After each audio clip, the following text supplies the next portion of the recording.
বাবা মাকে ছেড়ে আলাদা হয়ে যাবেন এই ১০ পরিস্থিতিতে। এমন অনেক বাবা মা আছেন যারা সন্তানের মঙ্গল চান, কিন্তু কিছু অজান্তেই এমন আচরণ করেন যা সন্তানের ক্যারিয়ার ও আত্মবিশ্বাসের বড় বাধা হয়ে দাঁড়ায়। বিশেষ করে যারা স্বাধীনভাবে নিজের স্বপ্ন গড়তে চায়, তাদের জন্য এই নেতিবাচক আচরণগুলো মারাত্মক ক্ষতিকর হতে পারে। নিচে তুলে ধরা হল বাবা মায়ের এমন ১০টি নেতিবাচক আচরণ, যেগুলো কারোর ক্যারিয়ার গঠনের পথে বড় বাধা হয়ে দাঁড়াতে পারে। এসব আচরণ যদি দীর্ঘস্থায়ী হয়, তবে সন্তানদের মেন্টাল পিস ও উন্নয়নের জন্য আলাদা হয়ে যাওয়া প্রয়োজন হতে পারে। ১. নিজের অপূর্ণ স্বপ্ন সন্তানের উপর চাপানো। তুই ডাক্তার হবি, আমি হতে পারিনি।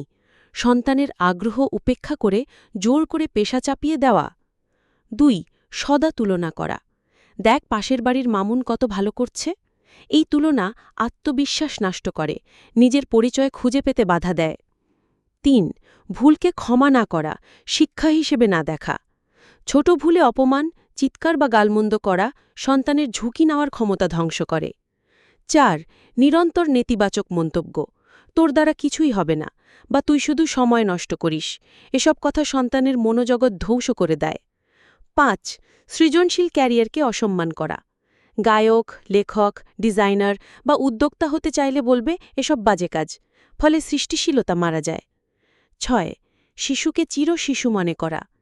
প্রাপ্তবয়স্ক হলেও সন্তানের প্রতিটি সিদ্ধান্তে হস্তক্ষেপ করা, তাকে স্বাধীনভাবে ভাবতে না দেওয়া।